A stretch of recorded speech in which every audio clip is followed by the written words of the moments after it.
Dr. Benjamin Ritter, welcome to the Human Capital Innovations Podcast. Thank you so much for having me, Jonathan. Yeah, I'm really excited to talk with you today and to have a chance to explore together this idea of self-leadership that I know you do a lot of work, in and write and speak a lot about. So fostering self-leadership within organizations will be our focus today. As we get started, I want to share Dr. Ritter's brief bio with the listeners. Dr. Benjamin Ritter, founder of Live for Yourself Consulting, is a Chicago-based leadership and empowerment coach, regional learning manager for Live for Yourself. Sorry. YPO is a membership organization for CEOs. Okay. And so I work with their learning officers to create programs that are focused on lifelong learning of their membership. So I run LFY Consulting, and about 5 months ago, YPO approached me and asked if I'd come on for Mid-America. So then I also entered, it was a great timing. I entered that space because I was feeling kind of stuck as a coach. I felt like my skills weren't really developing and evolving. And it's like 5 or 10 years from now, I'm not going to have that much career capital other than my business. Like, this is a great opportunity to expand my network with people that are crushing it that I wouldn't have access to. And also to diversify my skill sets, get a little unstuck. Yeah, awesome. And so Ben, you do a lot of national speaking. You're a podcaster, an author. You do consulting work. You're a mentor, a teacher, and clearly passionate about guiding others to find and create and sustain a career that they love. So I love your background. I love the work that you're doing, and it's a real pleasure to speak with you today. And I appreciate a little bit of a background about YPO. Any other kind of background information or anything about you that you'd like to share with the listeners today? Yeah, everything that I do is very much about alignment and value alignment. My research was on person-job value congruence for senior healthcare leaders, because when I did work for somebody else for almost 7 years, it was in the healthcare space, which again aligns very much with my desire for benevolence and doing good and creating meaning or making a difference for other people. Because even before that, I wanted to work in policy and had some opportunities there as I'm like, behavior is so hard to change. I'm going to change policy. But then I was trying to change policy and I'm like, holy, this is tough. like the bureaucracy of things, what's quicker? Oh, I'll just change people. And all of a sudden that evolved through a variety of different coaching experiences to focus on leaders, managers, directors, and really just empowering them to make the best decisions for themselves, right? That's really aligned with them, because that's when you can create change. That's when, you have that trickle down effect, especially in organizations where you change one leader, all of a sudden now all of their direct reports are feeling that as well. That's kind of like that river that flows throughout the organization can impact culture, productivity, engagement, etc. So just wanted to reemphasize, right, that component of my soul and my values and how important it is to me. Still muted. I'm on my A game today. It's Zoom life. You know what I mean? Yeah. It's just real authentic selves, and I love it. I'm going to chalk it up to Zoom fatigue. I love that background, and you were just describing some of your research. I don't know if that was part of your dissertation work that you were doing.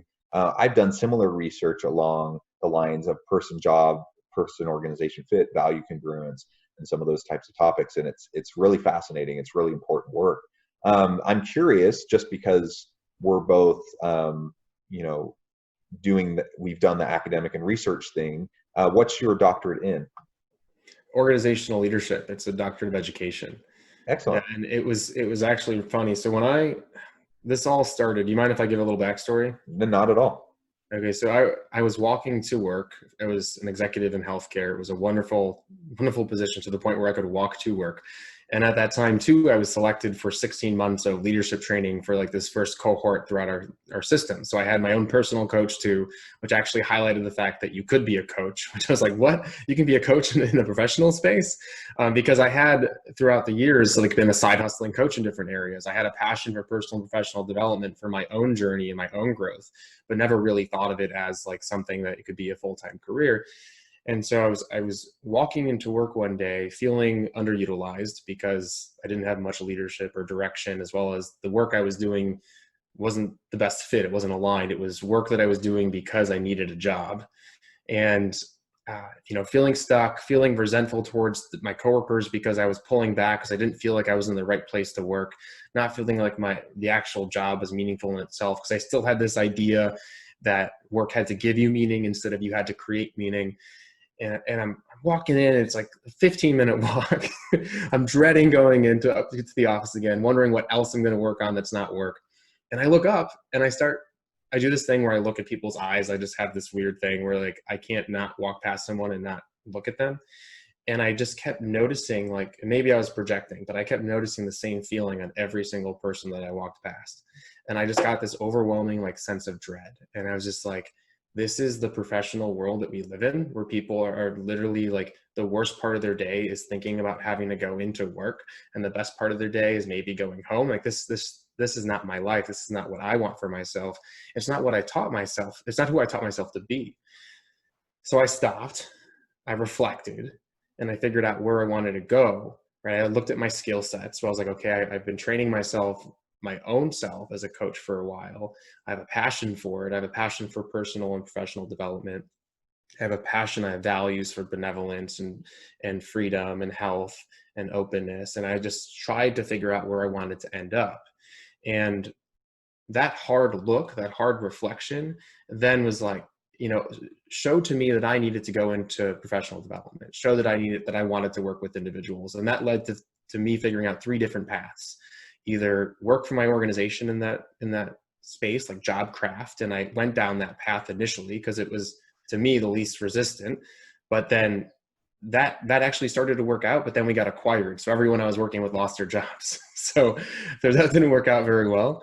And then I looked for other jobs, like in that realm at other organizations, but I had no background or expertise in it. So entry-level positions when I'm already an executive didn't seem very attractive to me. And the other path was getting my doctorate. So initially I was like, what doctorate do I need? I was like, oh, I'll get a PhD in social psych. I'll do that. And I started applying for those programs. I started traveling to those departments, interviewing with directors, volunteering for labs because I had no lab experience. And then I realized, like, whoa, like I left the lab one day and I'm like, I do not like this at all. Like this is not the type of learning that I wanted to dive into for the next, 3, 4, 5 years. And so then I found this program at Pepperdine University through the Graduate School of Education and Psychology that was an applied doctorate in organizational leadership. And they even promoted like a concentration in coaching. All my professors were coaches, consultants, and it was just like such a perfect fit that I'm happy I got accepted, and I was able to do it while working full time. And 3.5 years later, right? And I was able to then take that credibility and use it to build my business. Well, I really appreciate you sharing that. And I don't know if you know about my academic background at all. I had similar wrestles as I was trying to figure out what I wanted to do. And I ended up doing a PhD in sociology, but with focus in work in organizations.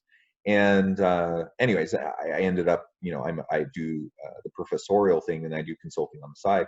And at my university, I am in the organizational leadership department. I'm chair of the department. And so we have a lot of overlap in our interests and our passions, it sounds like. And I'm very aware of the Pepperdine organizational leadership program that you went through. So that's really cool. And I'm glad you were able to find something that was a really good fit for you, and that you've been able to leverage that as you have moved forward.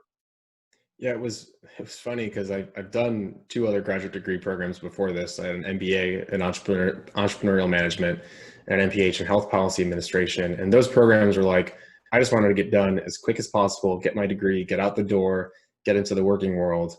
And years after that, I still regretted that mentality because I didn't focus on building relationships. I didn't network with the professors. I didn't utilize like the network of the university itself. And so going into this program, and I recommend that for anyone listening, if you're considering secondary education, because I know a lot of people are right now because of everything that's going on, it seems to be a good option. If you are going in, right, you get what you put into it. So you get out what you put into it. So you're in that you're in that program, not just to get the degree, but to build long lasting forever relationships with people that are going to be in a similar field as you, or in a higher, at a higher level of field because they're getting this other degree. Invest, spend an extra half an hour, spend an extra hour building these relationships, because that has made a huge difference too after this program. Absolutely. I couldn't agree enough. And that's really good advice for anyone seeking further career development. You know, what you get what you put in, right? And so I've had this similar types of experiences in my own educational background, but also professionally. You know, you get out what you put in, and it's about building relationships over time. And some of the greatest things that have come to me, either in my educational journey or in my professional life, has come not through expected ways. It hasn't come through the formal mechanisms and structures that are in place to try to help. It's come from me reaching out, developing relationships, finding extra opportunities, little extra side hustles, or other things that I wouldn't have ever had if I hadn't put that extra attention in to developing those opportunities. So I think sometimes we sell ourselves short, and sometimes we limit the potential impact we can have within organizations or from others within the organization, because you know, we're a little bit too focused on just like going through the daily grind and just knocking things out and checking things off our list, rather than focusing, you know, having a more strategic long game, you know, and thinking about what can I do today. It won't necessarily even benefit me today, but it might benefit me in 10 years from now. You know, most of the good things in my life were delayed gratification. You know, it's like things I put effort in to for 5 or 10 years, and now I'm reaping the rewards, you know? And so if we can have that sort of mindset, I think that's helpful for us as individuals. And I actually, you know, believe organizations should have a similar kind of a long-term mindset as well. Yeah, that plays right into self-leadership. I say if anyone's listening right now and you're maybe spending a little bit of time networking on LinkedIn or doing some outreach, what about just pulling up your organizational, you know, chart for where you're currently working, and look for someone in a different department that maybe is doing some sort of work that you might be interested in, or someone that you might be able to connect to, and send them a quick chat and have a 15-20 minute, you know, coffee or tea or lunch, you know, virtual Zoom meeting. Every single client that I work with that ends up moving into consulting, like the first step that we take when they're ready to actually like send their messaging out and connect with others for their work, like you look at who you're currently working for, because who trusts you the most, right? Who's been working with you, who understands your brand. And if you know more and more people at your organization, that just becomes it becomes easier. You have more options then. And not just for your own business, but also like for movements within your organization itself, or even just simplifying like project tasks that you need to complete. If you have these relationships, they're going to be really influential and helpful just in general in your life. And like you said, it's, you know, it might not be 5 or 10 years from now, it could be 30, 60, 90 days. But if, you know, I think so often we get stuck in that work. Like you said, we work inside, you know, in the business, not on the business, but same thing for a job. We work in the job, not on the job, or we work in a job, not on our career. And if we could just pull ourselves out of it for a little bit, give ourselves some breathing room, we can come up with these ideas, and maybe also identify people that we want to connect with that could help our overall vision that we have for ourselves professionally. Yeah, I absolutely agree. And you've referred to self-leadership a few times, and I've kind of teased it a couple times. Maybe you can define that more specifically now for the listeners. What do you mean by self-leadership? Obviously, there's elements of, you know, having a bigger picture, you know, of ourselves and our career and how we fit within organizations and being proactive. But if you can define that a little bit more, and then let's talk more about what individuals can do to have more of a self-leadership mentality and perspective, and some practical things that we could, you know, listeners can start doing today to enhance that. Yeah, and so you may disagree, but all leadership is self-leadership, right? The most important leader is the one that's inside you. So a leader in itself is not actually leading anyone. They are creating an environment or space that motivates, engages the leader within the people that they're trying to lead, because you can't ever force anyone to do anything. So self-leadership is literally your ability to take action towards the things that you truly desire in your life. It's that straightforward, it's that simple. And I broke this down to the 3 C's of self-leadership, which I can dive into, but just as an overview, it's clarity, confidence, and control. Yeah, thank you. And perhaps we should explore those. But I don't disagree. I think you are absolutely correct that that we need to foster leadership within ourselves first. And I'm a big believer in servant leadership, and a foundational, fundamental core principle of servant leadership is starting with yourself, and being grounded in yourself and self-understanding, and that then will lead, that will extend to the people around you, and you'll be able to understand them better, and it's a reciprocal process. So good leadership requires self-leadership. And when I talk about good leadership, effective leadership, I don't mean the micromanaging kind of power control type of leadership that some people utilize. We people often say that's leadership, but you're absolutely correct that we cannot force anyone to do things. So if we're trying to foster a people-centric organizational culture, that empowers people, where people are engaged and motivated and productive, we do that by creating an environment that welcomes those types of behaviors, that type of mindset.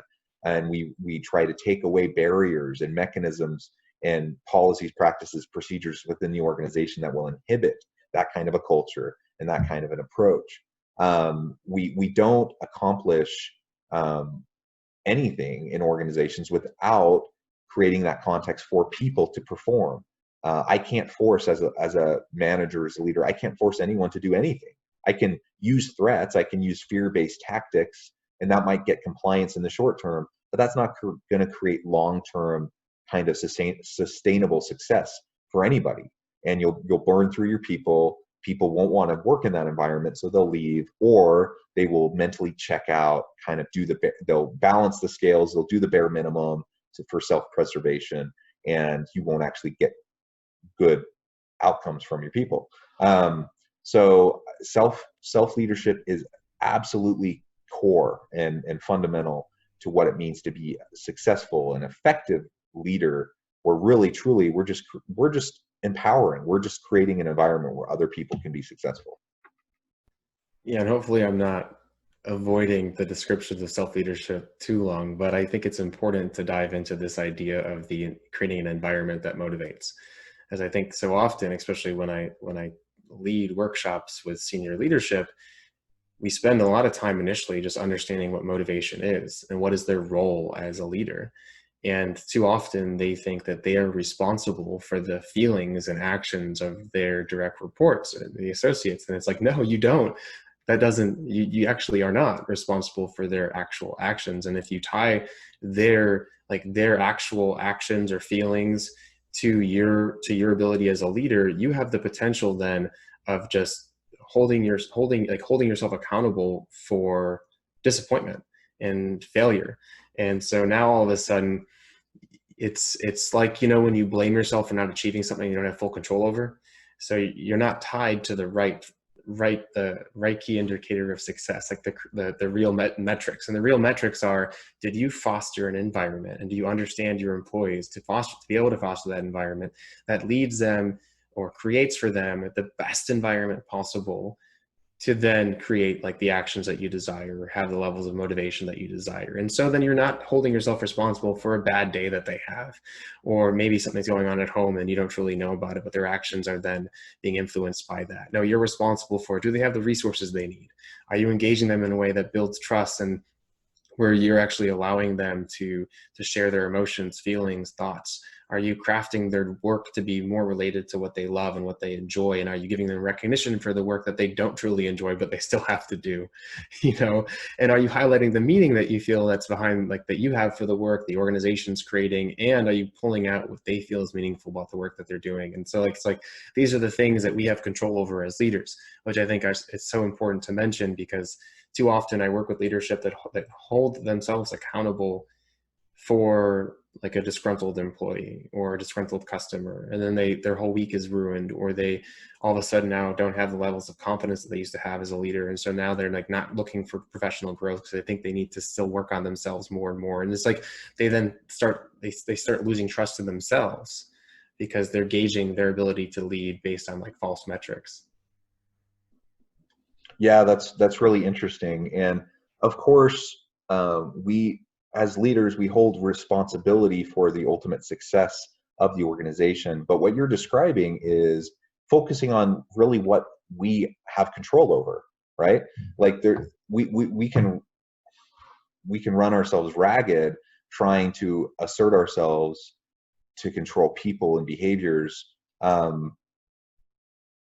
ultimately people do what they do, and there's people are so complex, and there's so many things that feed into why people act and behave and say the types of things that they do. I'm currently dealing with something like that on at my home university right now, where one of the faculty in my department, there's just something we're dealing with. And you know what, I've known this faculty member for a really long time, and I fully recognize that there are probably some things I could do better to create an environment that will be better suited, to help this person be more successful. But also, it's largely this individual and who they are and their kind of thought patterns and the way they deal with things. And I can't force them to behave in a certain way. I can't force them to say certain things. I can't promise anyone that they will eliminate any types of behaviors that perhaps other people don't appreciate. So it is what it is. If we can focus on our sphere of control, what we actually have control over, in creating that kind of environment, that will be a much better use of our energy, and it will allow us to be a little self-forgiving when necessary, and also keep ourselves accountable for the right things. If we're it's I call it, faux accountability. If we're saying we're accountable for all these things that we actually don't have any control over, then that doesn't actually solve anything. That doesn't result in any positive outcomes. It just forces leaders and managers to chase their tail, rather than focusing their energy on something that's going to be productive. So great description. And I'm wondering, why do you think people are resistant to self-leadership? Why might an individual not embrace that idea? Yeah, so the three pillars of self-leadership, having clarity of your why and the clarity of processes, as well as like of the goals that you actually want to accomplish, having confidence in yourself. So either like, learning hard skills, skilling up, but also just confidence in yourself. So self-efficacy and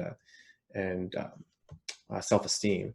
But then control, which is like emotional management, as well as prioritization and being intentional with your time and your relationships, which is huge, your relationships. And people tend to avoid self-leadership mainly because they have some sort of fear of discomfort, or whatever they're doing is keeping them safe, and even though it's not really aligned to what they truly want to create in their life. So usually what I see with clients, it's a fear of judgment. What will people think of me? As well as a fear of failure. What will I think of myself if this doesn't work out as well? And that fear holds them back from doing anything that is slightly uncomfortable.